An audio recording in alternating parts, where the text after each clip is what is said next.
en este momento, durante esta hora larga, un conversatorio en el que pondremos en la mesa de discusión unas líneas temáticas.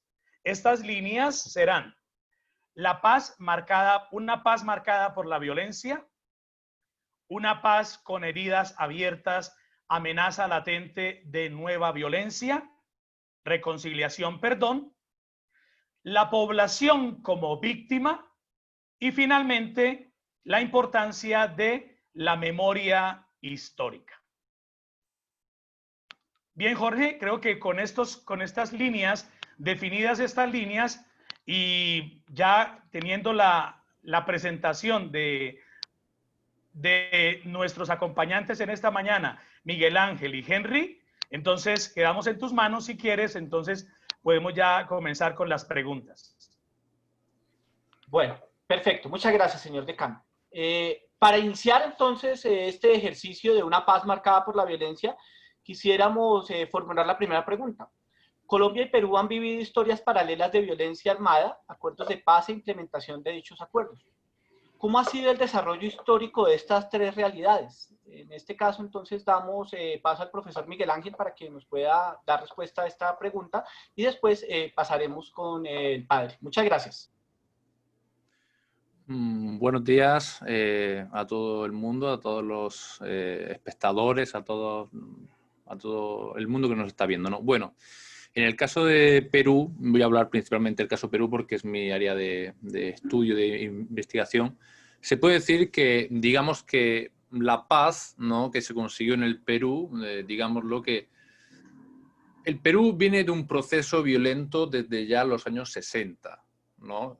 A pesar de que oficialmente la violencia comienza en 1980, con los primeros casos de lo que es Sendero Luminoso, después en 82 con el MRTA, el proceso violento no comienza en los años 60, incluso 70, ¿no?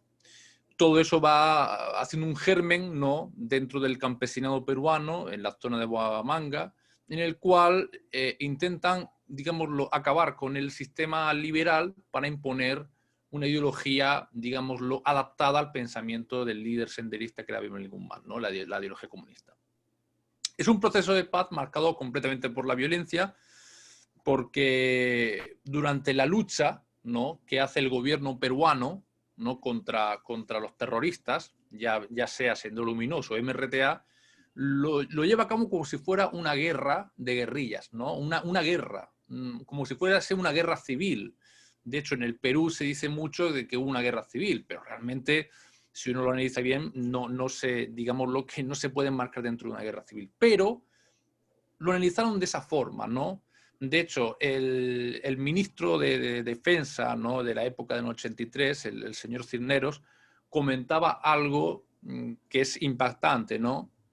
En la lucha, estaban iniciando la lucha contra el Sendero Luminoso, decían, en la lucha, ¿no?, contra los terroristas, si para matar a un terrorista hay que matar a 50 personas inocentes, habrá que hacerlo, porque es un daño colateral. Entonces, digámoslo que esa fue la forma, ¿no?, en donde entró, ¿no?, a tallar esa política. Otro elemento importantísimo fue que quien llevó a cabo, ¿no?, la lucha antiterrorista y sobre todo el poder llegar a un acuerdo de paz fue el gobierno, ¿no? Perdón, las Fuerzas Armadas, ¿no? Las Fuerzas Armadas. Fueron las Fuerzas Armadas. Y como le comentaba, ¿no? Y como le comentaba, perdón, la cámara. Y como les comentaba, fueron las Fuerzas Armadas los que llevaron el proceso de paz, ¿no? Eso fue un error también, porque generaron, ¿no?, demasiadas víctimas inocentes. En el 2003 se hizo, se elaboró, ¿no?, la Comisión de la Verdad y la Reconciliación, la cual está bien, pero le faltan muchísimas cosas para, digámoslo,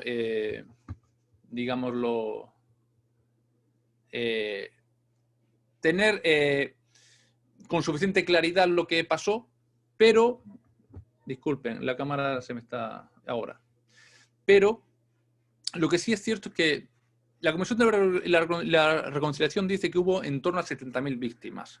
Y después el gobierno peruano hizo un acuerdo, ¿no? Hizo un convenio, ¿no? con varias asociaciones y hicieron digamos, crearon, ¿no? Un destacamento en el cual dicen que hubieron cerca de 300.000 víctimas, ¿no? Entre movimientos forzosos, muertes y demás.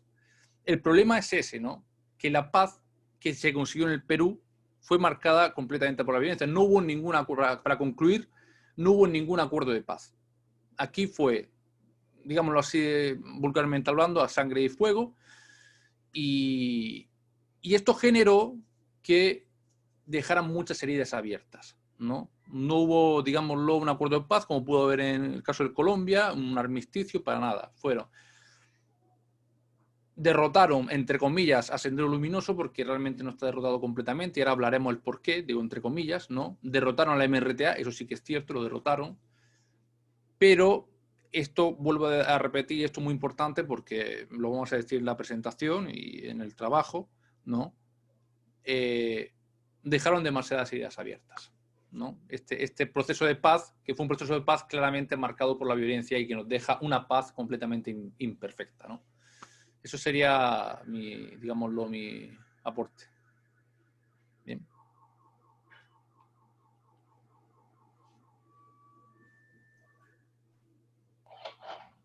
Bueno, muchas gracias. Padre, no sé si usted quiera complementar entonces un poco lo que nos acaba de decir Miguel Ángel. Muchas gracias. Bien, empezaría por decir que efectivamente toda paz tiene que estar marcada por la violencia, o sea, si no, no existiría la paz. Digamos que para muchos de nosotros hemos asumido un concepto de paz desde una perspectiva más psicológica en el sentido de la tranquilidad, de la pasividad. Pero digamos que en el sentido histórico de lo que es la paz, desde el concepto de la paz romana es el pacto entre actores armados. Es el cese al fuego y la negociación. En ese sentido, creo que hay que entender que la paz es la negociación para finalizar el uso de la violencia armada. Y en ese sentido, creo que Colombia ha venido haciendo un largo proceso de caminos y ensayos de acuerdos de paz, algunos menos o más exitosos, algunos llevados al fracaso, pero en general tienen una constante, y es que, y creo que es lo que pasa un poco en lo que Miguel estaba planteando, y es que al final no es un acuerdo. En el caso de Perú estaban hablando que hay un exterminio o un, entre comillas, derrocamiento. Aquí en Colombia no hubo tal derrocamiento militar, pero de alguna manera en el papel queda escrito de que es un convenio donde ambas partes se responsabilizan por la violencia desarrollada en el marco del conflicto. Pero a la hora de la práctica, incluso lo que muchos medios de comunicación juegan es que se le exige solamente a las FARC, por ejemplo, en el caso colombiano, entregar bienes, decir dónde están los secuestrados o las personas que perdieron la vida en cautiverio, entregar las armas, hablar sobre el reclutamiento a menores, pero poco se habla de las reformas estructurales que tendría que asumir el Estado.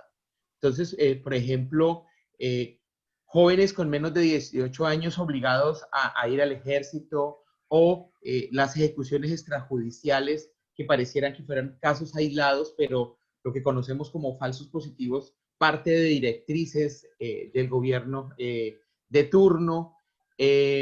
El tema de la financiación de la guerra, el 4 por 1000, hoy los colombianos seguimos pagando eso. Entonces pareciera que el acuerdo solamente aplica para unos y no para todos. Yo creo que ese es un primer elemento por el cual la violencia sigue latente. El segundo elemento tiene que ver con que se parte de una teoría del terrorismo. Entonces, los actores armados, y fíjense que en Colombia durante mucho tiempo se catalogó al ELN y a la FARC como terroristas. Y entonces ese era el criterio para no negociar ni hablar con ellos. Entonces, son unos terroristas, pero cuando se asume esa lógica del terrorismo, se está negando lo que ya en Colombia lo han explicado muy bien quienes explicaron el origen del conflicto, y es que hay unas condiciones sociohistóricas, socioculturales y sociopolíticas que dan origen al conflicto. O sea, la exterminación de la oposición, el cerrar espacios de participación política, la concentración de la tierra, la apropiación de la tierra también. Entonces hay una serie de condiciones que originan que la violencia surja como una respuesta. Incluso coloco un tema que puede ser, digamos, candente en este momento. La actitud de los gobernantes frente a los crímenes mismos del Estado. En vez de asumir la responsabilidad, lo que hacen es negarlos.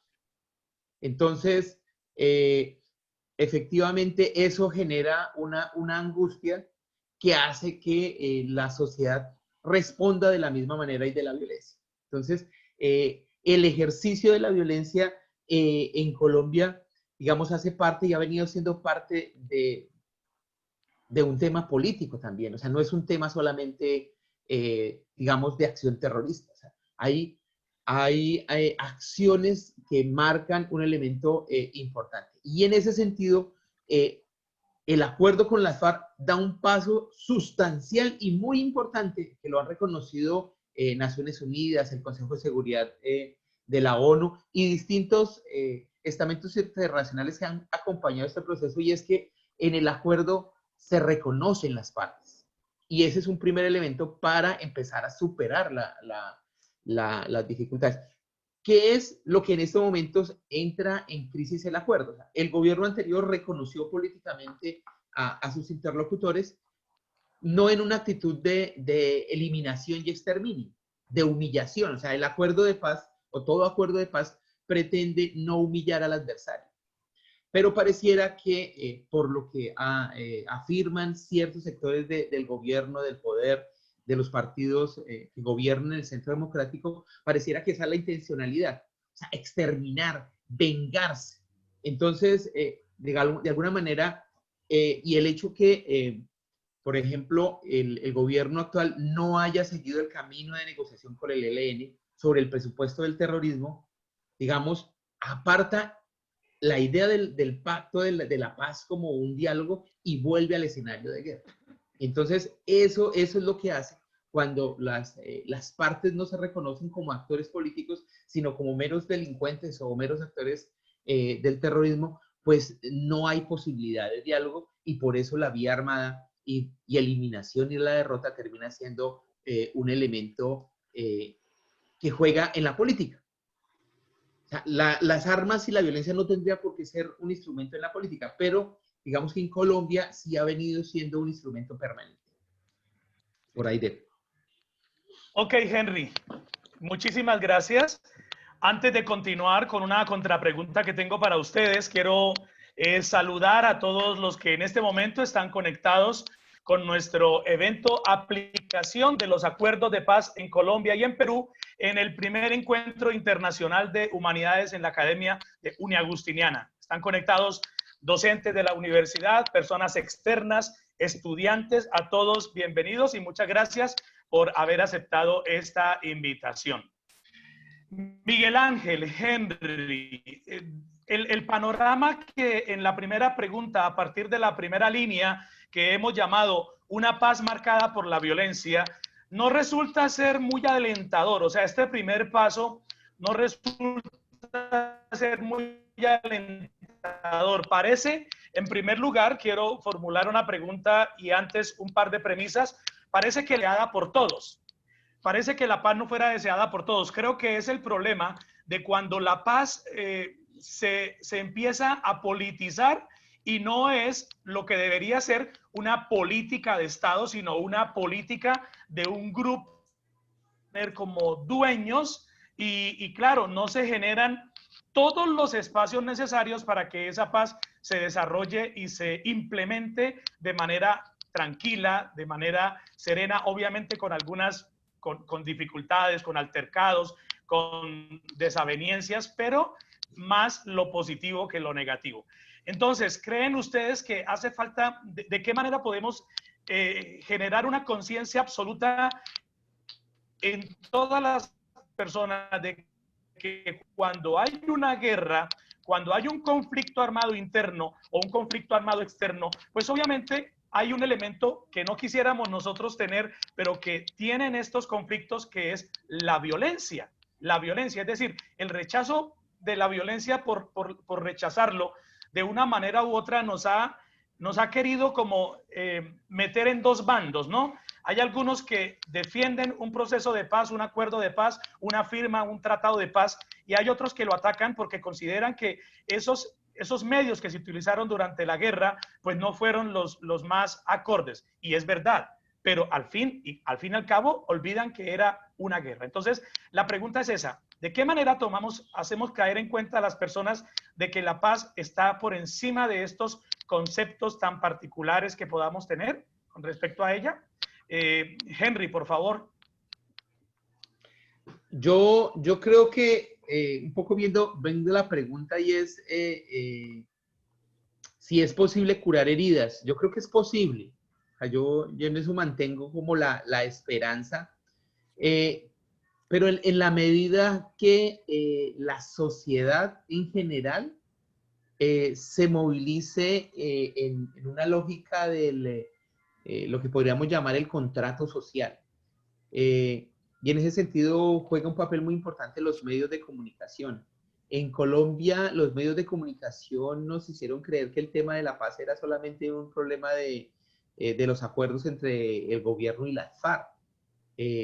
Pero eso va más allá. Y yo creo que hoy que las FARC están en el escenario político y no están en armas, se han demostrado que hay unos problemas estructurales que son responsabilidad del Estado. O sea, el Estado no puede estar culpando a X o Y sobre sus propias ineficiencias. O sea, yo creo que ahí es el salto de la posibilidad de reconstruir en perdón y reconciliación. O sea, en la medida que el Estado y los gobiernos asuman su tarea de armonizar el Estado del contrato social y no de agudizarlo. El problema es que, como tú bien lo decías, pareciera que el tema de la paz fuera un tema de gobiernos y de estilos. Entonces, en el gobierno de Santos encontramos toda una apuesta a la construcción de la paz, y en el gobierno de Iván Duque encontramos, digamos, una ambigüedad desde el mismo presidente.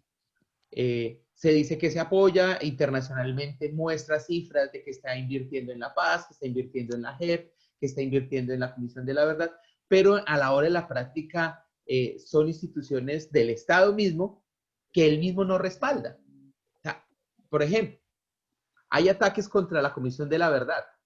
Están atacando a un funcionario público. O sea, no es a cualquier defensor de derechos humanos. Y el presidente guarda silencio. O sea, no defiende la institucionalidad de la paz. Entonces, ese es un gran desafío, porque en ese sentido creo que el tema del perdón y la reconciliación tienen que tener un alto contenido de verdad. O sea, muchas veces han asociado el tema del perdón al olvido, y eso es un desastre. O sea, la tradición cristiana no habla del olvido como principio del perdón. Al contrario, es hablar con el hermano. Si no logras cambiarlo, habla con dos o tres, y si no logra, háblalo con la comunidad.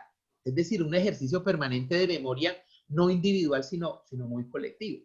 Y luego el otro elemento que me parece importante es que en el mundo en general se tiene asociada la idea de justicia igual prisión y castigo. Y esa es una percepción errada de la justicia.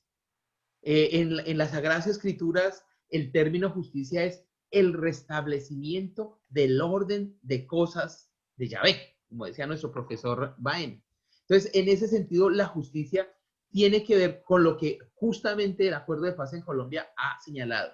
y es que tenemos que caminar a un tema de la justicia restaurativa. Muchas comunidades en Colombia, que no lo dicen por los medios de comunicación, efectivamente, dice, ¿a mí de qué me sirve que Ritualejo del Río, o Mancuso, o Jorge 40, o Timochenko estén en la cárcel? Eso no cambia en nada mi vida. Pero lo que sí cambiaría en mi vida es que haya transformaciones en términos de carreteras, en términos de comunicación, en términos de posibilidad de comercializar los productos. O sea, que cambie la vida. Y ese concepto de justicia es el que todavía la sociedad colombiana se opone. Porque todavía muchos piensan que justicia es igual a cárcel, pero ahí no cambiamos nada. Sí. Gracias, Henry. Miguel Ángel, ¿quieres? Tenemos todavía un par de minutos. ¿Quieres complementar tu respuesta primera? Sí, bueno, claro. Cuando dije lo marcada por la violencia, claramente me refería a mí. Hay que entender una cosa.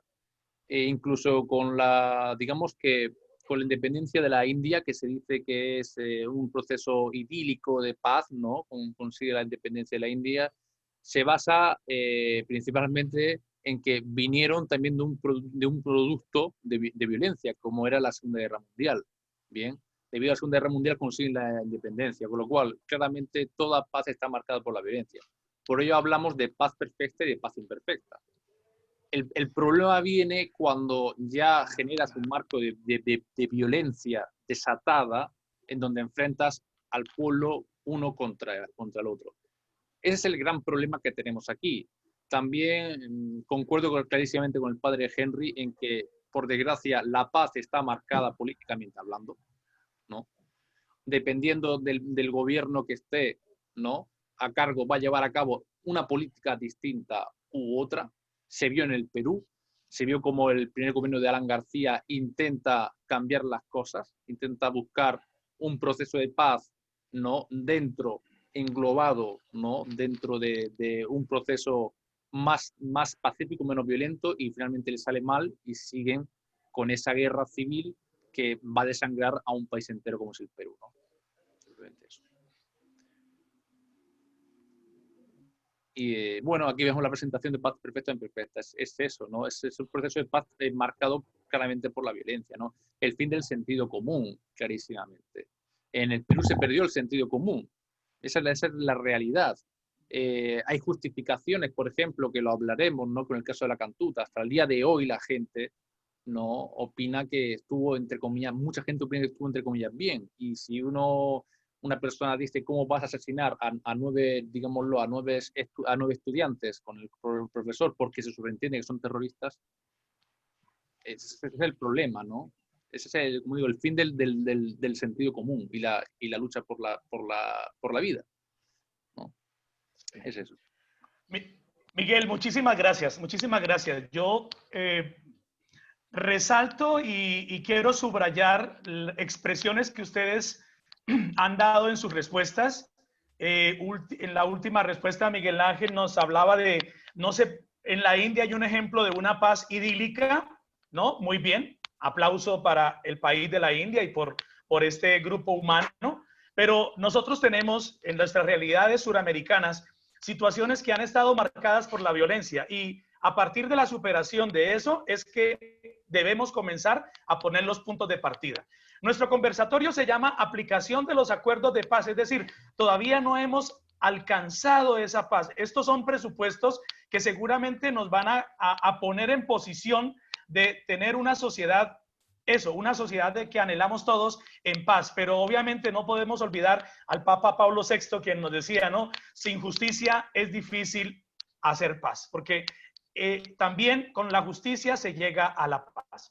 Y el padre nos decía ese ejercicio constante de memoria, perdón, Henry nos hablaba de ese ejercicio constante de memoria histórica, ¿no?, en la corrección fraterna, en querer que alguien se recupere de sus errores o al menos empiece a verlos, ¿no? Qué interesante, y sobre todo para nosotros, mis apreciados participantes en este evento, en este conversatorio, porque nosotros vivimos constantes situaciones de violencia. Tal vez no nos alcanzan a despertar toda la conciencia que necesitamos, pero es importante que respondamos a estas situaciones con una actitud de paz. De lo contrario, seguirán abiertas estas heridas y pasarán otros 50 años y posiblemente seguiremos anhelando todos la paz, y entonces la paz seguirá siendo la bandera de un partido político o de un caudillo o de un líder, y efectivamente la paz tiene que ser de todos. Vamos a dar espacio al segundo momento, la segunda línea, que la hemos titulado Una paz con heridas abiertas, amenaza latente de una nueva violencia, reconciliación, perdón.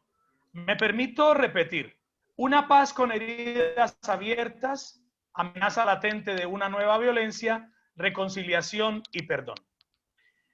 Henry Miguel Ángel, el dolor, la rabia, la indignación, el sentimiento de venganza que produce la pérdida de bienes de familiares, de amigos, se convierten en muchas sociedades en heridas abiertas que son impedimento para alcanzar una paz justa, estable y duradera. ¿Consideran ustedes que en el caso latinoamericano es posible curar estas heridas con perdón y reconciliación? ¿O que tal vez estamos condenados a la amenaza latente de una nueva forma de violencia, de una nueva violencia? Henry, la palabra para ti en ese momento. Sí, yo creo que en América Latina vivimos un momento que los académicos de la memoria han llamado un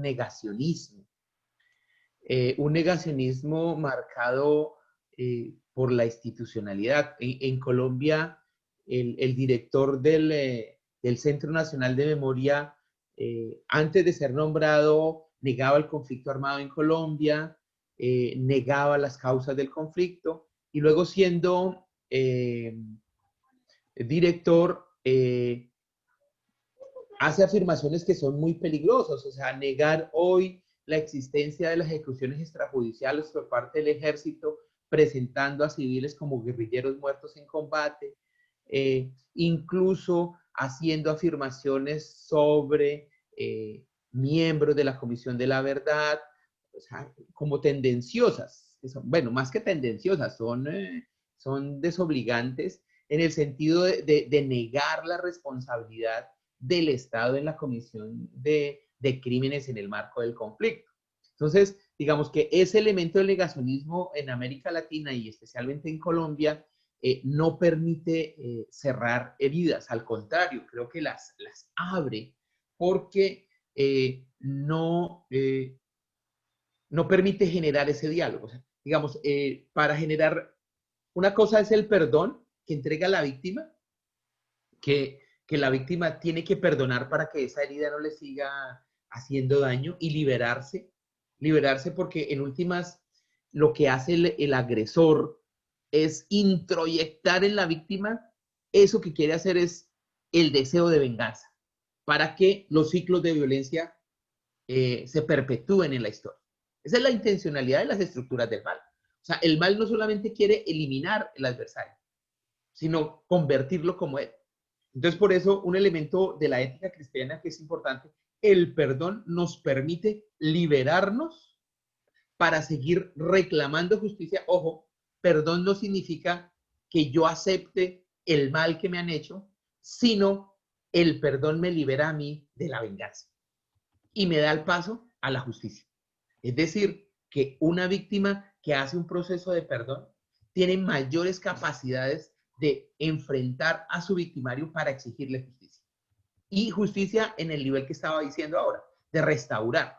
No que pague cárcel, porque al final la cárcel termina siendo una lógica de venganza.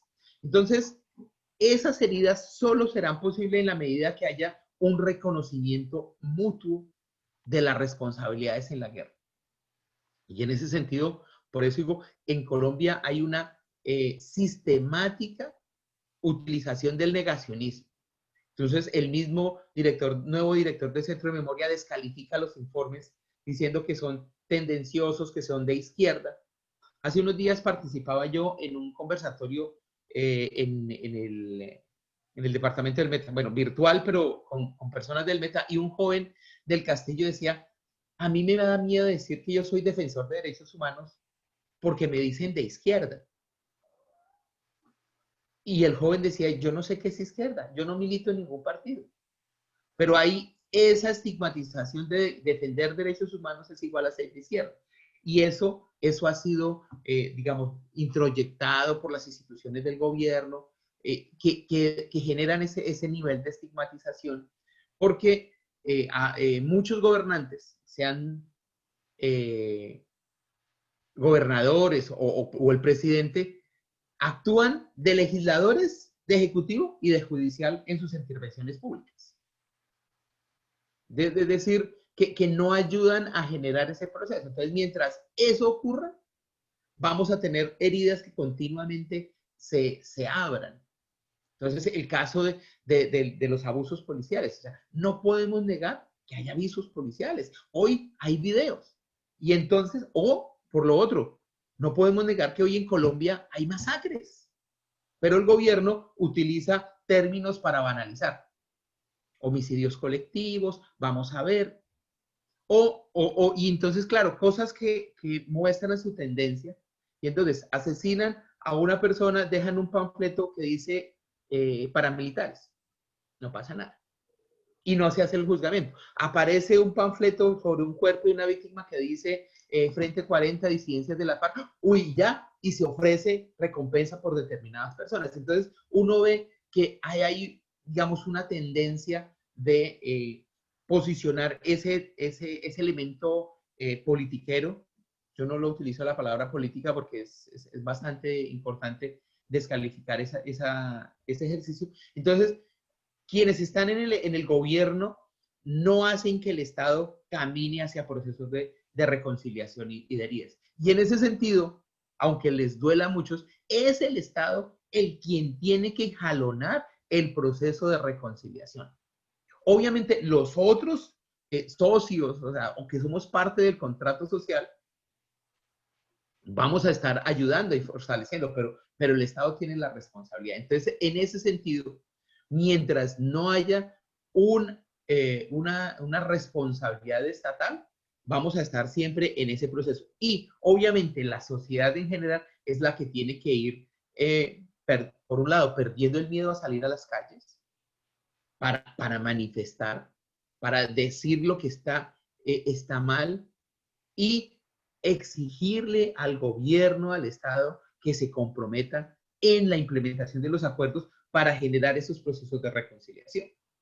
Entonces, decía yo el otro día, los planes con enfoque territorial, pues para mí son un modelo de reconciliación. Regiones abandonadas que el Estado las focaliza para implementar una serie de políticas de desarrollo, pues eso es reconciliación. Pero cuando el Estado la desinvierte, no le pone atención, pues vuelve y juega lo mismo. Entonces, o sea, tenemos en Colombia los instrumentos para avanzar a la reconciliación, pero el Estado, el gobierno, que tendría que ponerlos en manejo, no lo hace. Entonces, esa es la gran dificultad. Henry, muchas gracias. Miguel Ángel, la misma pregunta. Tenemos para esta respuesta 8 minutos y para alguna contrapregunta. Perfecto. Bueno, la pregunta es muy interesante y en este caso creo que vamos a coincidir bastante con el padre Henry, en el caso peruano. El problema no del perdón, ¿no? de la reconciliación, es que cuando, en el caso peruano, cuando se utiliza lo que es la lucha antiterrorista como un elemento político más, cuando se sataniza completamente, digámoslo, al enemigo, genera en la población, la gente de a pie, una sensación en la cual cualquier persona que defiende los derechos humanos, ya no es que te llamen izquierdista, sino que te llaman terruco. Terruco. De hecho, a mí me llegaron a decir, y yo, claro, yo vengo de un país donde ha habido un grupo terrorista durante mucho tiempo y eso me molestó mucho y le dije, o retiras eso o hay una demanda por mi parte, porque es una cosa muy seria, ¿no? El problema es ese. Cuando tú has generado, ¿no?, ese clima, ese ambiente de rechazo, este es el enemigo, ¿no?, Y si no estás conmigo, tú te conviertes en el enemigo también. Cuando los militares y los terroristas, ojo, ambos, tuvieron carta libre en cuanto a esa lucha, ¿no? Los militares, hablando de matanzas, aquí fueron terribles. Hicieron más... comunidades enteras las masacraron completamente. Y nadie ha pagado, ¿no?, por esas masacres. Al revés, sino que premian, ¿no?, el accionar militar. Entonces, se genera en la misma población ese rechazo. Y es imposible, ahora mismo en el Perú es imposible, y lo digo así de claro, en 15 de septiembre de 2020 es imposible conseguir el perdón y la reconciliación. Por lo menos ideal, ¿no? Más cuando un grupo político, como el grupo del bando de los fujimoristas, ¿no?, se ensalzan ellos diciendo hemos acabado con el terrorismo y nuestra lucha terrorista ha sido premiada y apremiada en todos, ¿no?, en todos los lugares del mundo. Algo falso, ¿no? En Estados Unidos dijeron que sí, que en Perú se peleó muy bien contra el terrorismo, ¿no? Eso es falso completamente. Pero bueno, mandan ese mensaje ante la población y la población se lo termina creyendo. Dicen, Alberto Fujimori es el que acabó con el terrorismo. Alberto Fujimori, cuando capturan a Abimael Guzmán, el señor estaba pescando. O sea, imagínense la implicación que tenía ese señor en la captura del principal terrorista número 1 del Perú. Pues bueno, mandan ese mensaje. ¿Y a dónde voy a parar? En el Perú no se acabó con el terrorismo. Si ustedes se van a la selva, en la zona del Brain, ¿no?, se encontrarán con un sendero luminoso muy minoritario, un sendero luminoso muy debilitado, pero se la van a encontrar. Ahí están. Y ahora, en 2009, los antiguos senderistas han creado un movimiento político que es el Movadef, Movimiento por la Libertad de Abimael Guzmán, en el cual ya cuentan con 3.500 miembros, en el cual ya han intentado entrar en las elecciones, en las últimas elecciones, obviamente el Consejo General, el Juzgado Nacional de Elecciones dijo que no, pero sí que está intentando ya entrar incluso, como hicieron originariamente Sendero Luminoso, en las universidades. En la Universidad Nacional Mayor de San Marcos, la más importante a nivel de Perú, la más antigua de toda América, en general, la última protesta estudiantil, ya hubo gente de Movadef, ¿no?, infiltrada, ¿no?, y se vio claramente. Entonces, tenemos ese peligro muy, muy presente. Una cosa que yo hablé de este tema en España y Carlos Malaún me dijo, pero Miguel Ángel, ¿se consiguió pacificar el Perú tras el proceso? Sí y no. Lima se consiguió pacificar, pero, por desgracia, como digo, la zona de la selva ya son narcoterroristas, porque ya controlan también lo que es el narcotráfico, están ahí. Y es un peligro latente, debido a esa paz con heridas abiertas.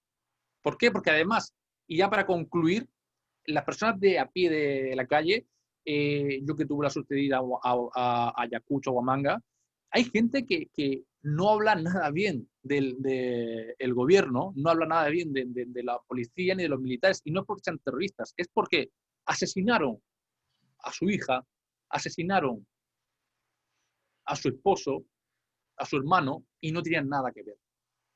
Miren, esa imagen ya lo creo importantísima. Esa imagen es Alberto Fujimori andando, ¿no?, paseándose por la embajada del Japón cuando ya consiguen acabar con el MRTA, porque el MRTA captura al embajador del Japón, etc., ¿no? Y es la imagen clarísima, ¿no? De hecho, no se puede decir a ciencia cierta, pero los fusilaron a los terroristas, literalmente. Llegaron y los fusilaron, como hicieron también en el penal de San Juan de Lurigancho, en el penal de Chosica, etcétera, ¿no? Y esa es la imagen, ¿no?, que nos deja esa paz, ¿no? Esa paz que nos deja esa herida abierta. Y el ejemplo más claro es el Movadef, que va a pelear y que va a luchar. Y además, y ya último, sí que ya acabo ya, que se me estaría con el tiempo justo, otro elemento para entender que es imposible la reconciliación, y también por parte de los terroristas y de la familia de los terroristas. para provocar al gobierno peruano, hicieron un mausoleo, un cementerio de compañeros caídos. Y eso generó un escándalo terrible aquí en Lima, aquí en Perú. Entonces, es imposible. Por las dos partes es imposible, literal. Uno no pone de una parte y los otros tampoco, porque la creación del Movadef es para intentar recuperar ese sentimiento antiperuano realmente, y es un problema bastante grande. Miguel Ángel, muchas gracias, muchas gracias.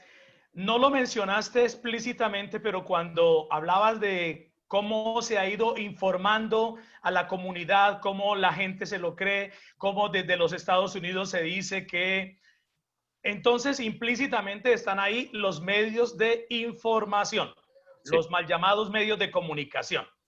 Es importante, nosotros tenemos en la universidad el programa de comunicación social, celebro que ojalá haya estudiantes aquí de comunicación social y empiecen a reconocer la importancia de su labor y de ser lo más objetivos posibles al momento de informar o al momento de comunicar. Claro, no podemos, no podemos cerrar los ojos, no podemos esconder la cabeza, no podemos hacerlo. Tenemos contacto con la realidad que muchas veces nos llega a través de los noticieros, a través de las redes sociales, etcétera. Pero la manera como se está informando, la manera como está llegando la información a las personas es muy posiblemente una manera sesgada y malintencionada. Entonces, el ejercicio, voy a decirlo así, el ejercicio de la violencia que se generó por causas injustas hace 50, 60, 70 años entre grupos campesinos, ahora resulta que es una violencia que está generada por el Estado, válgame Dios, si va, o por el gobierno de turno, mejor. Por el Estado no, sino por el gobierno de turno. Válgame Dios, si esta es la condición del hombre, es complicada la situación de los colombianos y de los peruanos, y también de los mexicanos, de los argentinos, porque desde México hasta Argentina hemos vivido situaciones de violencia llamadas de una o de otra manera. Bien, muchísimas gracias por la segunda respuesta. Vamos a pasar a la tercera línea que hemos denominado la población como víctima, la población civil como víctima. En la guerra, en los conflictos internos de un país, siempre hay dos bandos y en medio de esa lucha armada está la sociedad civil. Comienzo con Miguel Ángel. ¿Cuáles han sido, según sus análisis, las acciones que Colombia y Perú han realizado para proteger a la sociedad civil y favorecer a las víctimas con verdad, justicia y reparación? Bueno, en el caso peruano se han hecho varias asociaciones muy interesantes, sobre todo el tema del LUM, que lo hablaremos con el tema de la memoria histórica, ¿no? También porque es muy importante, pero realmente queda mucho por hacer. Vamos a ver. Como dije, en la Comisión de la Reconciliación de 2003, que hay mucho que por mejorar, eso es cierto, pero es un gran documento, ¿no? Se nos dice que hay como cerca de 70.000, más o menos 63.000, entre 63.000 y 69.000 muertes. Muertes, entre desapariciones forzosas, entre malos tratos.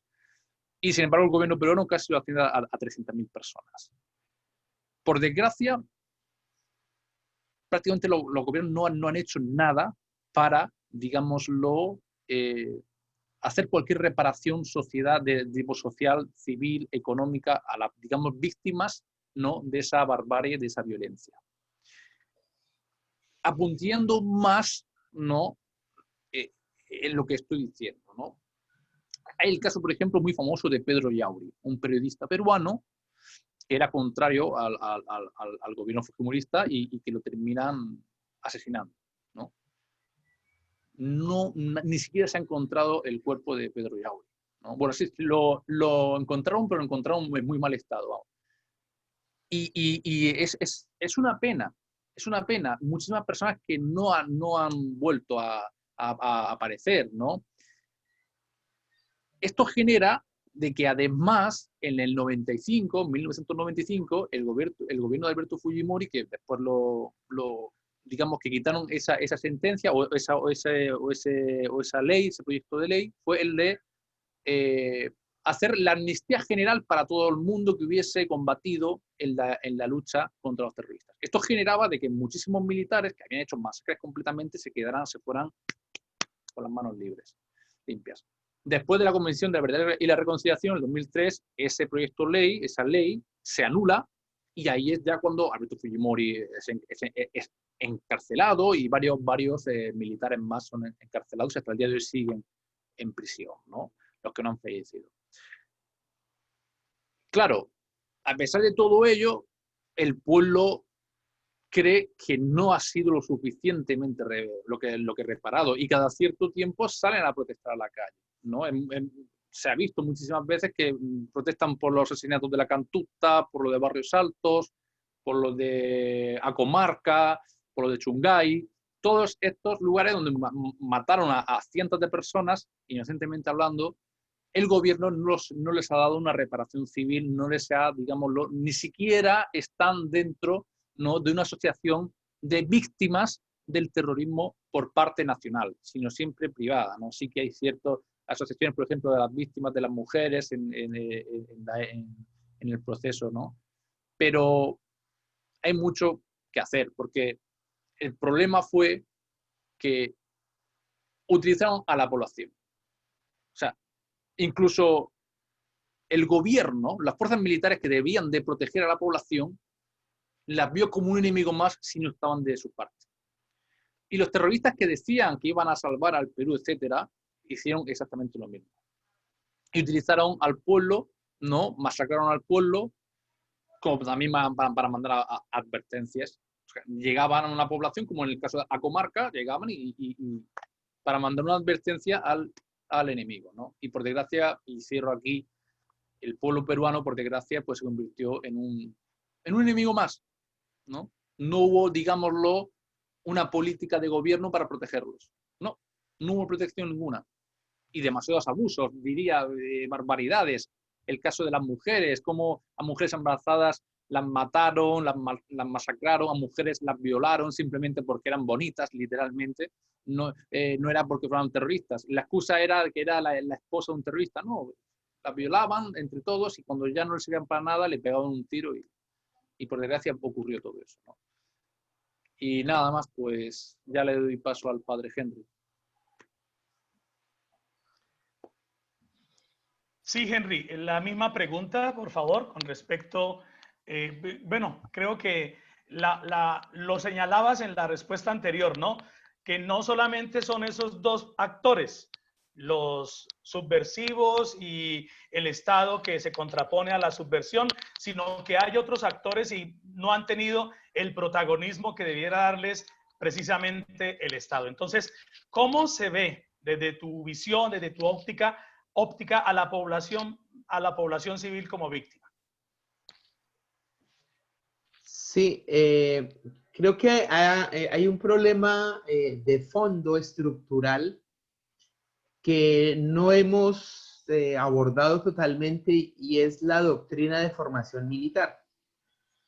En los manuales de inteligencia militar del año 63, hay la lógica de acabar con el enemigo interno.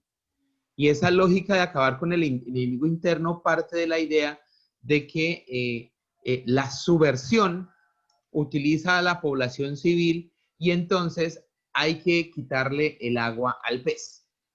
Y entonces, como ocurrió en el Perú, no importa eliminar a quien sea por eliminar, entre comillas, a un subversivo. Pero creo que en Colombia inclusive hasta se desarrolló mucho más esa noción, porque ya no solo se concibió a la población civil como el agua, sino también con el mismo pez. Entonces, masacres como la de San José de Apartado, en la que asesinan a niños de brazos, a niños de 4 o 5 años, y la respuesta del soldado y paramilitar dice es que pueden volverse guerrilleros. Entonces ya es un elemento donde se concibe a la población como enemigo. Y eso pasa actualmente. Fíjense en las expresiones de del señor Álvaro Uribe Vélez, cuando dice, pues bueno, si la protesta social sigue, pues las masacres son válidas. O sea, por Dios, o sea, es la eliminación de todo concepto de contrato social y de pasar a la idea de que estamos frente a un enemigo que somos la población. Y entonces, en ese sentido, o en Colombia, el seguir manteniendo a la policía, que es un órgano civil en todo el mundo, tenerlo adscrito al Ministerio de Defensa y no al Ministerio del Interior, como constitucionalmente debería estar. Entonces, parte de la idea de que a la población civil se le concibe como un enemigo. Inclusive, otro ejemplo, cuando en el Castillo Meta, la comunidad civil de Vida y Paz decide regresar a la región, que todavía estaba en conflicto armado porque había presencia de las FARC y estaba la estrategia del Estado junto con la de los paramilitares actuando, ellos deciden establecer una zona humanitaria. Una zona humanitaria era un espacio, o es un espacio perfectamente delimitado por vallas, por cercas, en que dice lugar exclusivo de la población civil. Y se pedía que ningún actor armado entrara ahí. De alguna manera también en esa época empieza a jugar el elemento del señor Uribe de decir que es la neutralidad y las comunidades de paz. Y Civipaz dice, primero, nosotros no somos neutrales. Nosotros tenemos una posición política en el conflicto. Nosotros somos distintos de los actores armados. O sea, ellos se diferencian. O sea, que inclusive tener una política, una posición política no lo hacía parte del conflicto armado. Lo hace parte del conflicto social que existe, pero no hace parte del conflicto armado. Entonces, la noción del enemigo interno como doctrina militar todavía permanece en el Estado colombiano. Y se ve cómo lo hacen en la respuesta de las manifestaciones, cómo lo hacen en la respuesta cuando los campesinos hacen su reivindicación social, sus exigencias, no son abordadas desde la lógica de la conflictividad social o política, que es natural, del diálogo, del crear espacios de concertación, sino que se lleva al escenario de la confrontación armada y de la represión. Y entonces eso hace que la población también, pues obviamente cuando se siente agredida, se defiende.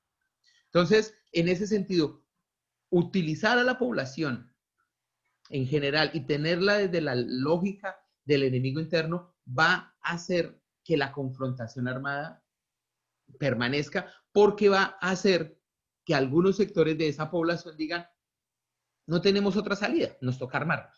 O sea, no todo el mundo tiene la misma capacidad, digamos, de decisión, o bueno, también en ese sentido también es un ejercicio de la voluntad, de ver que cuando el Estado lo reprime, pues cuáles son sus respuestas.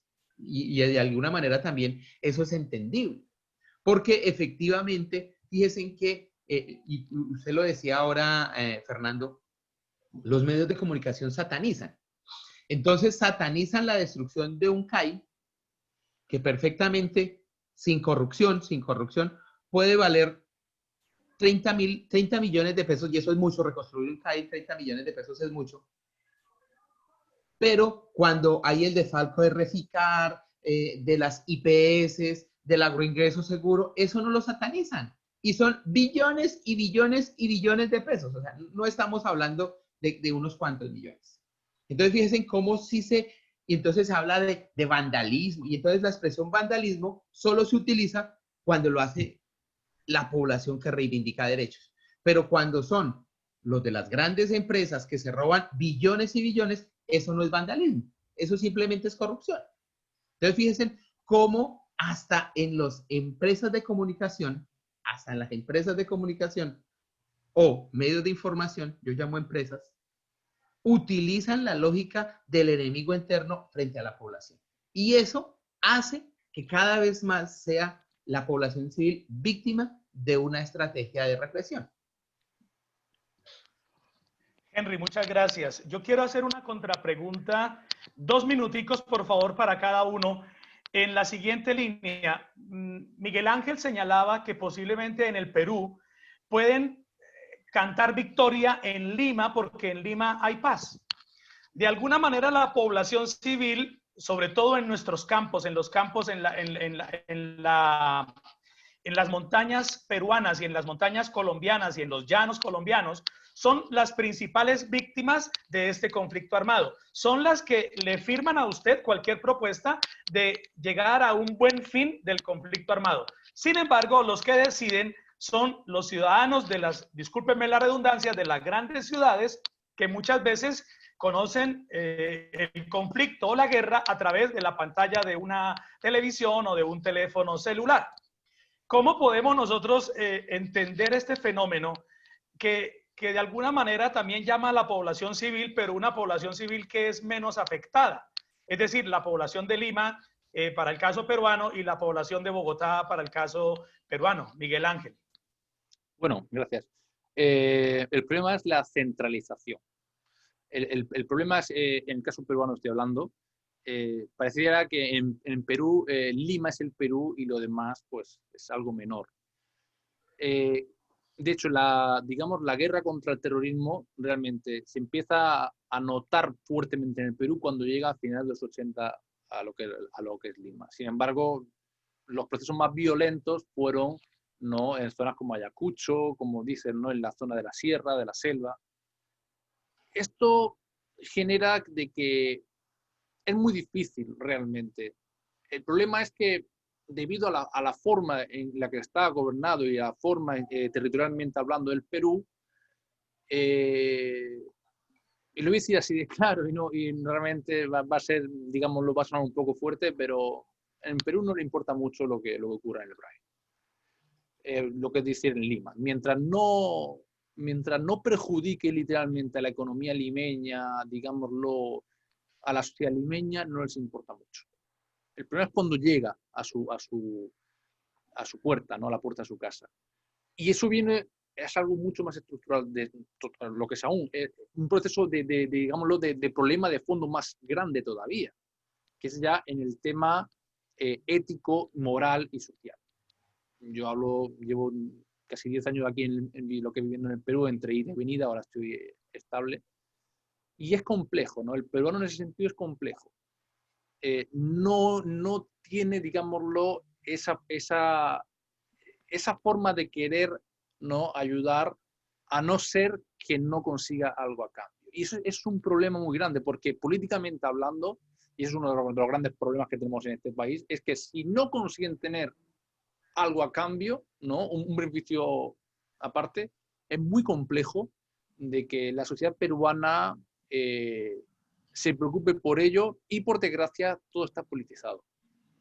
Politizado y por intereses políticos, no por intereses sociales. Pues si hubiese habido por intereses sociales, en el centro del Perú se hubiese buscado una reconciliación completamente en Ayacucho, en Huamanga, que es el corazón del terror, y no haber satanizado. Hasta el día de hoy, la Cantuta, la Universidad Nacional Enrique Guzmán, es una universidad medio satanizada por el hecho de la masacre de la Cantuta. Y la de Huamanga, imagínense. Lo cual es muy difícil. Henry, 2 minutos. Coincido en la primera apreciación del tema del centralismo. En Colombia es efectivamente igual. O sea, pareciera que lo que ocurre en Bogotá, Cali, Medellín, Barranquilla es lo que ocurre en todo el país. Incluso dicen noticia nacional.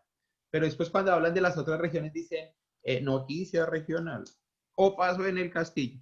Entonces ahí hay una percepción, digamos, que no genera, digamos, una identidad nacional en términos a la solidaridad. Entonces, esa lógica del centralismo la describió muy bien Miguel Ángel, que estoy de acuerdo. Pero hay otro elemento como muy importante en ese sentido, y es que los medios de comunicación juegan un papel de introyectar, y volvemos al tema de un enemigo satanizado. Entonces, yo recuerdo una señora que en la alcaldía de Gustavo Petro recibió una casa. Y recibió casa. O sea, nunca, o sea, yo la conozco hace 40 años, ella prácticamente me ayuda a levantar. La conozco hace 40 años y siempre pagando arriendo, y consiguió casa, ¿vale? En la campaña de Petro presidente, ella no iba a votar por Petro porque Petro era un comunista que estaba quitando las cruces de los hospitales, que eso no podía ser. Entonces, fíjense cómo introyectan ese miedo frente a una realidad. O sea, yo digo, si yo tuve casa, pues uno diría, a ver, pero fíjense que jugaron con un miedo del comunismo, del ateísmo. Entonces uno dice, ¿qué es más peligroso? ¿Quitar las cruces de los hospitales y de las escuelas o cerrar hospitales por falta de inversión social?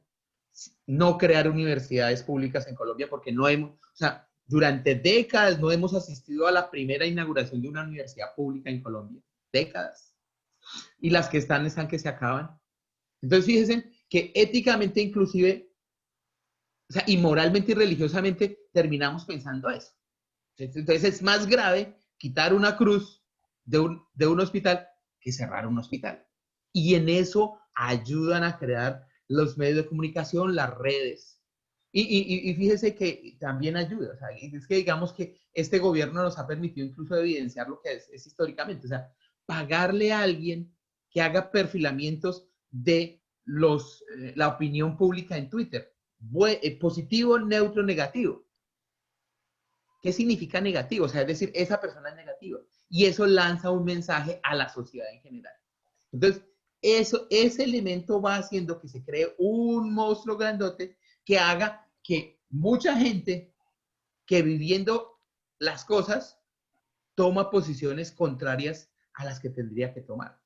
Porque se le maneja la opinión pública a la gran mayoría de los colombianos. Y lo decías tú. O sea, nos lanzan el plebiscito y lo perdemos, absolutamente. Pero aquellas regiones que vivieron, y no porque les ofrecieron un pacto, sino porque, como en el Castillo, como en Bojayá, históricamente, años y décadas atrás, ya habían hecho pactos regionales de paz. En el Castillo, en el 92, se había hecho un pacto regional de paz. Pero como ocurre en la región, eso no fue noticia. Entonces, ese es un elemento que apuesta al ver como que no se crea una identidad nacional bastante positiva. Pero eso hoy está cambiando a través de las redes sociales. Eso también ya empieza a cambiar un poco. Gracias, Henry. Vamos a tener solo 5 minutos cada uno para la cuarta pregunta, la cuarta y última, y después vamos con preguntas del público. La última línea es denominada memoria histórica. Comenzamos con Henry. Después de todo conflicto armado y de un acuerdo de paz, se establecen una serie de monumentos que recuerdan la crueldad de la guerra y el compromiso de no volver a caer en ella. Henry, ¿cómo entiende este fenómeno social de la memoria histórica? ¿Será la memoria histórica suficiente para no volver a los enfrentamientos armados? Gracias.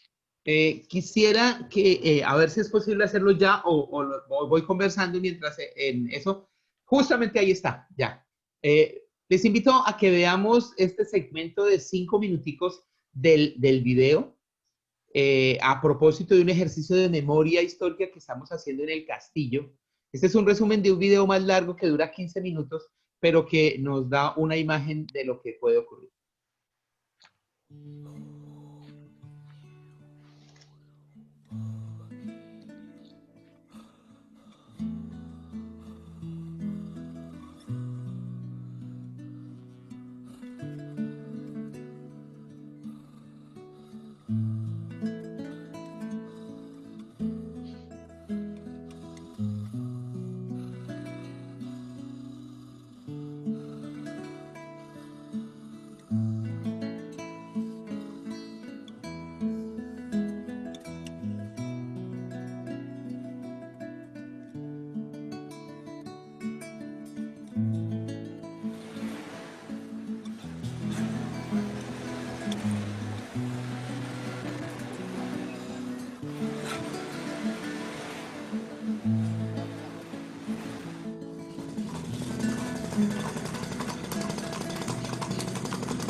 Buenas tardes.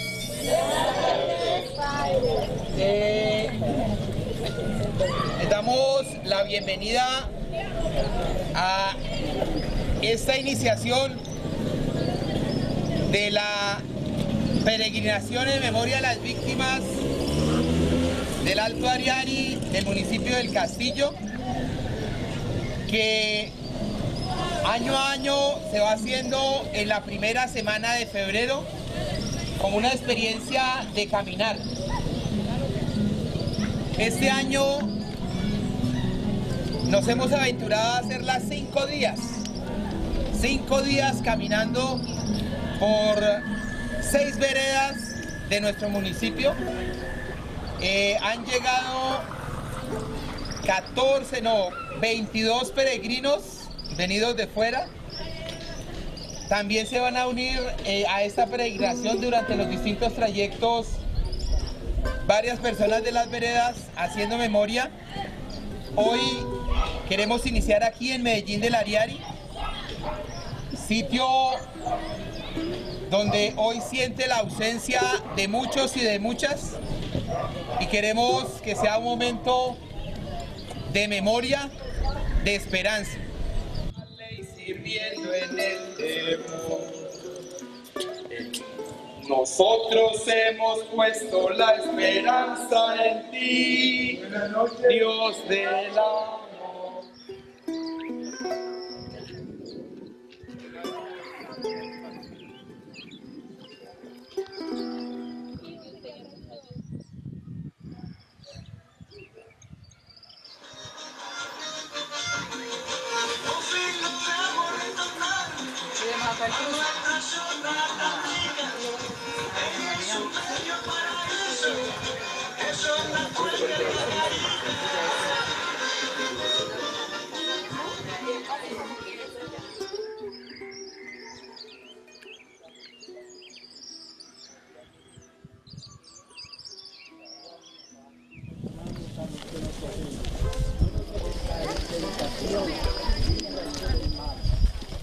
Todavía cantamos, todavía pedimos, todavía soñamos, todavía esperamos. A pesar de los golpes que asestan nuestras vidas, el ingenio del odio desterrando al olvido a nuestros seres queridos. Todavía cantamos, todavía pedimos, todavía soñamos, todavía esperamos.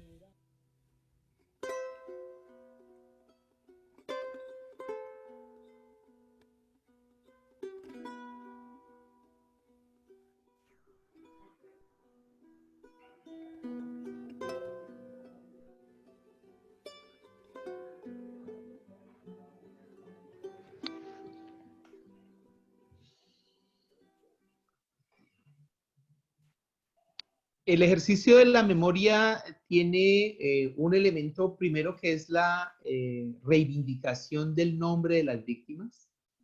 Muchas de estas víctimas, por decir casi el 90%, era población civil no combatiente, que fueron en muchos casos presentadas como guerrilleros o auxiliares de guerrilleros. Entonces el ejercicio de la memoria es esa acción de reivindicación del nombre, de restauración del nombre, pero también es un elemento que ahí en el Castillo nos ha permitido reconstruir los puentes. Inclusive en el mismo territorio del Castillo había gente que nunca salió de su vereda por el miedo al conflicto, que nunca iba, los de la cabecera municipal nunca iban al sector de la montaña.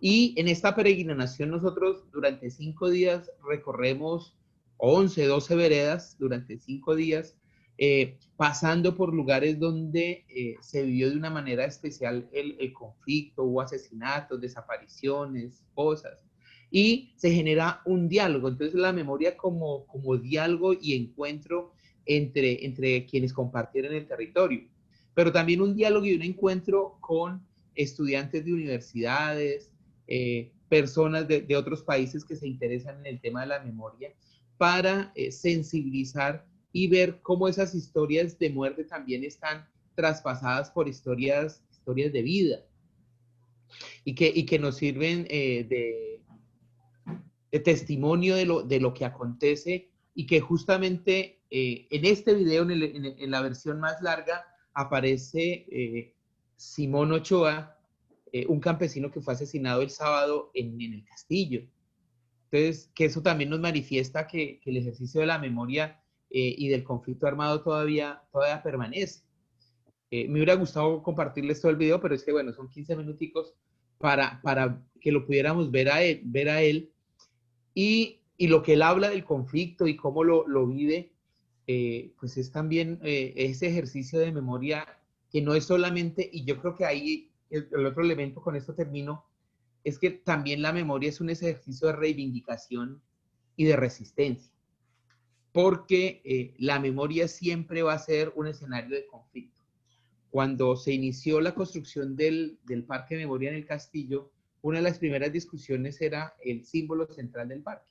Entonces, para los habitantes de la cabecera municipal, tenían en la imagen los cilindros que la guerrilla lanzaba para atacar el puesto de policía. Una versión de la memoria y de la historia, está bien. Para los campesinos de la parte alta era el ejército y los paramilitares que llegaban a asesinar.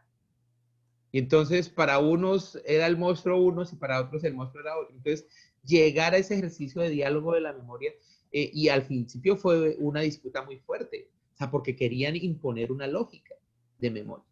Y entonces decir, aquí el responsable fue las FARC. No. O sea, aquí hay unas responsabilidades de unos actores armados que hay que evidenciar y llamarlas por nombre propio. O sea, una estación de policía que estaba en la mitad de la cabecera municipal, que utilizaba la población civil para, como escudo humano, pero que también allí se cometieron torturas, asesinatos. Bueno, o sea, digamos, ese ejercicio de la memoria también es un escenario de disputa, pero que es un escenario que permite generar el diálogo. Y en la peregrinación hemos generado ese diálogo de víctimas que fueron masacradas por paramilitares, pero también por la guerrilla, y ahí se genera, entre víctimas se genera otro diálogo. Entonces, ese también ha sido el ejercicio de memoria que venimos haciendo y que hemos venido sistematizando en algo que tenemos que se llama el blog de la memoria del Camino Espiritual de los Mártires del Alto Ariel, y que ya ahorita en el chat lo pongo para quienes estén interesados en verlo, y que ahí hay otros videos. Ok, Henry, muchas gracias. Miguel Ángel. Bueno, seré breve. Bueno, aquí en Perú se hizo el LUM, el lugar de la memoria. Ahí está. Es un museo, ¿no? Es un museo en el cual hay también bastante información. Están presentes todos lo que recolectó la Comisión de Verdad y Reconciliación en cuanto a testimonios orales, testimonios escritos, con lo cual es un avance importantísimo. Y eso hay que felicitar al gobierno. En ese caso fue, creo que el gobierno de Ollantaytamala el que lo levantó, y dirigido por Manuel Burga, antiguo rector de la Universidad Nacional Mayor de San Marcos. Pero a pesar de todo ello, queda mucho camino por hacer, ¿no? Estamos en el tiempo de la memoria. Es importantísimo. Y sobre todo de llevar un mensaje de paz. Cuando se trate este tema, ante todo es llevar el mensaje de paz y no de violencia y más violencia. Es importantísimo, además de todos los, digámoslo, de todo lo que se está haciendo, de que este tipo de estudios, digámoslo, este tipo de análisis entren en las escuelas, entren desde la secundaria o pongámoslo a partir de los 12-13 años, y que los alumnos se vayan formando en base a una cultura de paz, ¿no? Y en base a una cultura en la que, digámoslo así, intentar evitar cometer los errores del pasado, ¿no? Para evitar, ¿no? Y ya termino con esto, el mensaje que está puesto ahí, ¿no? Maldito aquel que apunta su arma contra su propio pueblo, ¿no? Si conseguimos evitar que ocurra eso, habremos logrado muchísimo, ¿no? Y para ello es importantísimo que este tipo de estudios, este tipo de historia, la memoria, entre en las aulas de los más pequeños, ¿no? Sería todo.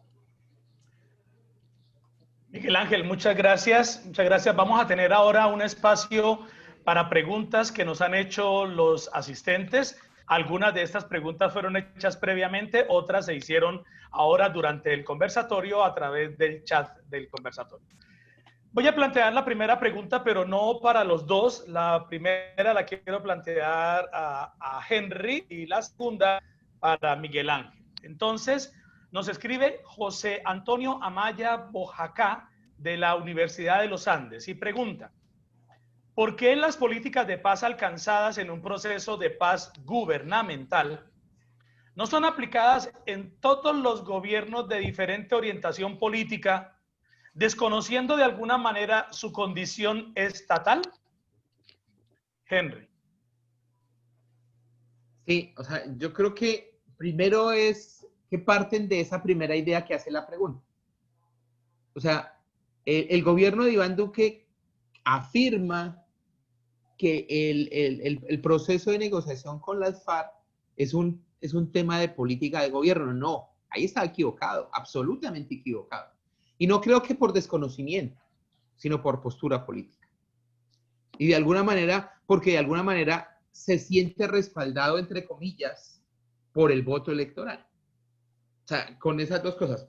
Perdió el plebiscito y lo eligen a él. Entonces, de alguna manera es una, digamos, deformación de la democracia. Porque realmente, y fíjense en que para las personas jurídicas, los que hemos tenido que ser representantes legales de universidades, colegios, empresas, ONGs, si el representante legal anterior firmó algo, yo tengo que hacerlo por ley y me obliga la ley a mí. Pero fíjese que ese gobierno no lo quiere hacer. O sea, de alguna manera se está saltando la ley. O sea, ahí es un tema mucho más de voluntad política y se está afectando el tema de la legalidad del Estado. Entonces, en ese sentido, habría que explorar muchos más caminos, aunque él dice que no, que lo estamos aplicando, porque el gobierno de Iván Duque juega como al tema de la simulación muy bien. Entonces, en ese sentido, muestra, hace algunos días se hizo el informe sobre el tema de la implementación que presentaron algunas organizaciones internacionales y la respuesta del gobierno colombiano fueron 9 páginas donde dice, hemos cumplido, estamos haciendo esto, estamos haciendo esto. Entonces, en términos, digamos, prácticos dirían, uno dice, bueno, pero estamos viendo que no es así.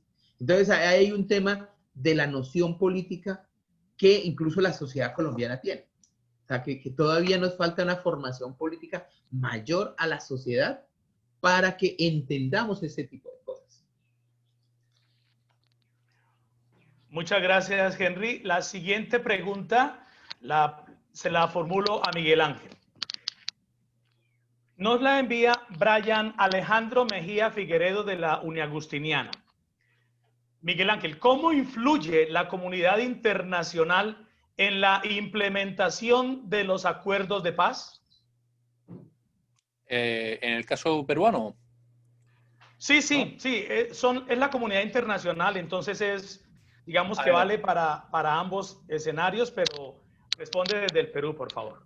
Bueno, en el caso peruano fue problemático también, porque, por ejemplo, desde la UNESCO, ¿no?, enviaron comisiones para los derechos humanos y la verdad es que los trataron bastante mal. Hugo Relva lo deja muy claro en sus estudios, ¿no? A fin de cuentas, Estados Unidos, ¿no?, lo vio bien. Digámoslo, el gobierno norteamericano apoyó al gobierno peruano digamos, en la lucha. Incluso le apoyó militarmente hablando, no con soldados, pero sí con armas. Y a fin de cuentas, internacionalmente no lo vieron con malos ojos cuando se estaba, digámoslo, llevando a cabo, ¿no?, lo que es la lucha. Pero una vez ya avanzado, como dije, en torno a 1991-92, y ya sobre todo a mediados de los 90, cuando empiezan a salir ya todos los casos que no se pueden ir ocultando, sí que es cierto que la comunidad internacional empieza a mostrar cierto rechazo a lo que está ocurriendo en Perú. La UNESCO es la más clara. La ONU no se mete dentro, además es un problema interno, es imposible que se metiera adentro, con lo cual, conforme pasa el tiempo, sí que empieza a haber un cierto rechazo a cómo se ha combatido, ¿no? Y cómo se ha llegado a ese acuerdo. Pero durante el conflicto hay pocas voces en contra. A partir del 95 hacia adelante, sobre todo 97-99, hasta el 2008-2009, la UNESCO sí que se preocupó bastante porque además del enfrentamiento con todo lo que ocurrió en el gobierno de Alberto Fujimori, con lo cual sí que es cierto. Hicieron demasiado hincapié en el gobierno de Alberto Fujimori y sin embargo en el gobierno de Alan García y de Balaún de Terry, que es donde más masacres ocurren, pues digamos lo que no centraron demasiada atención debido al gobierno fujimorista, como fue esa década fujimorista, en donde se perdieron tantos derechos individuales y también sociales, ¿no? Como digo, fue de menos a más, ¿no? Ok, Miguel Ángel. Bueno, realmente en este momento no tenemos espacio para muchas preguntas, pero sí las quiero formular porque me parecen interesantes y también por el respeto a nuestros participantes. José Antonio Amaya preguntó, ¿consideran ustedes que las reivindicaciones de los campesinos por la tenencia de la tierra y políticas públicas para su desarrollo rural son causa común de conflictos armados y de brote de violencia en los territorios de los países con violencia social? Pregunta muy interesante. Gracias, José Antonio. Vanessa Agredo Sierra nos pregunta, esta pregunta iba dirigida al padre Henry. Desde ese desafío planteado de la construcción de la memoria colectiva, ¿qué estrategias se pueden identificar para que el informe que generará la Comisión de la Verdad no quede solo en letras, sino que pueda ser realmente interiorizado por los colombianos? De alguna manera el padre Henry llamó en una de sus respuestas, digamos, a la Comisión de la Verdad, ¿no? Poniendo en evidencia que muchas veces, siendo ellos funcionarios públicos, son de alguna manera también atacados y no defendidos por el Estado. Bueno, yo les agradezco a todos los participantes, a los que formularon sus preguntas, externos, estudiantes, docentes de la Uniagustiniana. Cedo el espacio al profesor Jorge para hacer el resumen. Por favor, no se retiren todavía, el resumen de nuestro conversatorio. El profesor Jorge tiene la palabra. Muchas gracias, señor decano. Pues agradecer a nuestros panelistas, a nuestros participantes, en especial también al profesor Diego Ardila, quien se tomó el ejercicio de hacer las conclusiones para este espacio. Entonces, las conclusiones son muchas, trataré de leerlas rápidamente y ojalá nos sirvan para seguir en esta discusión permanente frente al tema de la paz. Entonces, dentro de las conclusiones señalamos que con más de 300.000 víctimas en el proceso de pacificación en el Perú, se dejaron profundas heridas, de allí que una paz lograda por medio de la sangre y del fuego siempre dejará heridas abiertas. Toda paz es un pacto armado. La paz es la negociación para dejar la violencia y donde ambas partes se deben responsabilizar del conflicto. Nos limitamos a hablar de los acuerdos, pero no de las condiciones sociales, económicas que dieron lugar al conflicto. De allí que la violencia se convierte en un tema político. En un proceso de paz, el Estado no puede seguir culpando a otros por sus errores, ni debe humillar al adversario, pues la justicia va más allá del castigo. De igual manera, el negacionismo no permite cerrar las heridas y se debe trabajar en el perdón a través de la corrección fraterna, pues el perdón nos libera de la venganza. Los procesos de paz no son responsabilidad exclusiva del gobierno o de los insurgentes, es responsabilidad de todos y no se debe satanizar las distintas posturas, pues la sensación de rechazo incrementa el conflicto entre la población, convirtiendo a varios sectores en víctimas. Los medios de comunicación tienen una gran responsabilidad en la manera en que informan acerca del conflicto. En la búsqueda de acabar este conflicto, el fin no justifica los medios.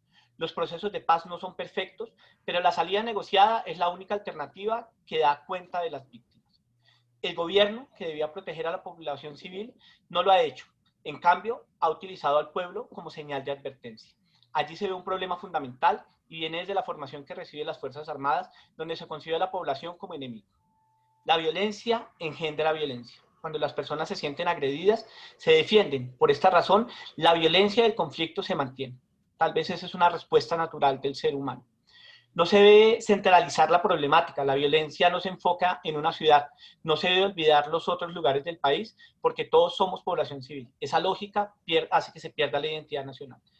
La memoria puede ser también objeto de conflicto, cada actor quiere resaltar su visión. El ejercicio de la memoria es la reivindicación de los nombres de las víctimas del conflicto.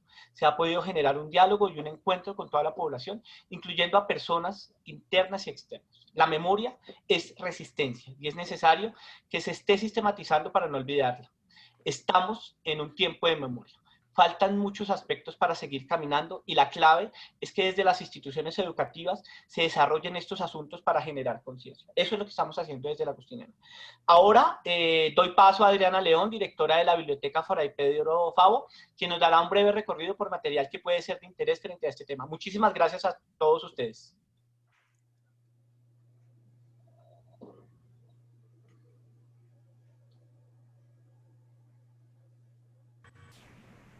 Muy buenos días para todos. Les agradecemos entonces que se encuentren acá en este excelente conversatorio. Nosotros desde la biblioteca lo que queremos es hacer que ustedes tengan una aproximación un poco más documentada sobre todo lo que se habló hoy en el conversatorio. Nosotros queremos que ustedes puedan ingresar al material bibliográfico electrónico que tenemos actualmente en biblioteca. Nosotros tenemos una biblioteca digital accesible las 24 horas del día, los 7 días de la semana, desde cualquier lugar. ¿Quiénes pueden acceder a este material? Los que pueden acceder a este material son toda nuestra comunidad académica, dígase estudiantes, docentes y administrativos. Sin embargo, nosotros en esta presentación traemos también material de acceso electrónico libre para que cualquiera que quiera consultar pueda entrar y hacerlo. Entonces, ustedes están viendo una exposición de material enfocado a las líneas temáticas que se trabajaron durante el conversatorio, donde encontramos material sobre procesos de paz en Colombia, como acuerdos de paz, construcción de paz en Colombia, proceso de paz también en Colombia. Tenemos cómo vivir la guerra contando la paz desde nuestros libros que están en acceso electrónico. Adicional a esto, trajimos también artículos en acceso electrónico, obviamente, que nos hablan sobre la historia de los acuerdos del estado de guerrilla y en Colombia entre 1982 y el 2016. Adicional a esto, traemos los acuerdos de paz en Colombia con las FARC, el proceso que se vivió en su momento hace 4 años. Y también tenemos entonces para Perú, tenemos algunos documentos que hablan sobre la historia de la violencia en Perú y algunos artículos que nos hablan sobre el Sendero Luminoso y la violencia que se vivió en este territorio. Adicional a esto tenemos material sobre el conflicto armado, seguridad y construcción de paz en Colombia. ¿Cuánto nos cuesta la guerra? Sabemos que la guerra es bastante costosa. Tenemos sobre el conflicto armado y justicia y reconciliación en Colombia. Tenemos cómo las mujeres hacen parte de estos conflictos armados, el proceso de paz, cómo se vivió desde la parte de la mujer y el posconflicto, hablando meramente de Colombia. Si hablamos del conflicto armado en Perú, entonces tenemos material sobre el conflicto armado interno y la política de reconciliación de Perú y algunos documentos que acompañan este conflicto armado. También tenemos artículos, dentro de ellos nosotros destacamos algunos artículos realizados por el doctor Miguel Cayuela, que nos acompaña el día de hoy. Uno es Una historia de violencia, el Perú entre los años 1980 y 1997. Y adicional ahí en esta exposición tenemos más material de nuestro invitado del día de hoy. También tenemos material o artículos sobre el género y conflicto armado en Perú y la población como víctima en Colombia. Tenemos también material electrónico en tanto libros como artículos. Entonces encontramos los derechos humanos, paz y conflicto en Colombia, material como la historia de cómo el narcotráfico destruyó la paz en Colombia. Y para la población como víctima en Perú tenemos entonces, y después de la violencia que queda, víctimas, ciudadanos y reparaciones en el contexto Comisión de la Verdad y Reconciliación en el Perú, que también los invitamos a consultarlo. Adicional a esto, tenemos como la población como víctima en Colombia, tenemos algunos artículos, como la población infantil ha tenido gran incidencia debido a los factores de violencia y cómo el desplazamiento, perdóneme, forzado ha incidido en este tipo de poblaciones. Adicional a esto, para el Perú, nosotros tenemos cómo las masacres se vivieron en el Perú y cuál ha sido su incidencia en sí en la población. Para una paz con heridas abiertas, nosotros para el sector, para la parte de Colombia, tenemos Colombia, cuerpos masacrados, tenemos el pasado y presente de la violencia en Colombia y cómo el desplazamiento colombiano ha incidido en nuestra población. También tenemos información sobre las heridas abiertas que dejó Pablo Escobar en el territorio nacional. Y por último, para finalizar, tenemos paz marcada por la violencia, algunos libros que son a nivel general, tanto para Colombia como para Perú, y tenemos como los jóvenes, mujeres y violencia fueron incididos en su momento por el narcotráfico, y algunas crónicas de la violencia. Ustedes nos pueden consultar en nuestra página de la biblioteca. Nosotros, como les mencionaba hace un rato, somos una biblioteca de puertas abiertas, 24 horas del día, los 7 días de la semana, pueden estarla consultando. Esta información que yo les acabo de presentar en la presentación que estábamos proyectando en este momento, va a ser enviada a cada uno de ustedes y ustedes van a poder acceder a este material. Y pues para la comunidad académica uniagustiniana, tiene un usuario y una contraseña. El usuario siempre va a ser el código del estudiante y la contraseña el número de identificación. Y ya con eso pueden ingresar. Para nuestra población externa está el material que está de acceso abierto, que lo van a poder consultar en cualquier momento cuando reciban la presentación. Muchas gracias. Adriana, muchísimas gracias. Entonces, antes de decirnos adiós, agradecer a todos, especialmente a Miguel y a Henry por la participación en el conversatorio, por sus experiencias, por lo que nos dejan ahí como con los deseos de seguir profundizando la paz, pero sobre todo con la conciencia de que somos protagonistas de la paz, no somos espectadores, somos protagonistas de esa paz. Los invitamos para que el jueves a las 3 de la tarde nos acompañen en un ejercicio muy chévere de conversatorio y exposición fotográfica que se llama Violencia y Paz en Colombia con jóvenes. Son dos jóvenes, uno estudiante de la Universidad Agustiniana, Gabriel Enrique Duarte, otro joven que está terminando su bachillerato, Juan Andrés Romero. A las 3 de la tarde para que nos acompañen. Y el último evento de este primer encuentro internacional, Humanidades en la Academia, lo tendremos el 20 de octubre con el tema Espiritualidad, Educación y Educación Universitaria en tiempos de COVID-19. Estará, el invitado es Monseñor Luis José Rueda Aparicio, arzobispo de Bogotá. Muchísimas gracias a todos, gracias a la oficina de la ORI, gracias al convenio con la Universidad Ricardo Palma, gracias a la biblioteca, nuestra biblioteca Pedro, por hacer posible este momento. Profesores, organizadores, a todos ustedes un abrazo y muchas gracias por haber permitido que este momento tan especial se diera para nuestra reflexión. Que estén muy bien, los saludo a todos y que tengan todos un feliz resto de día. Hasta luego. Gracias, hasta luego.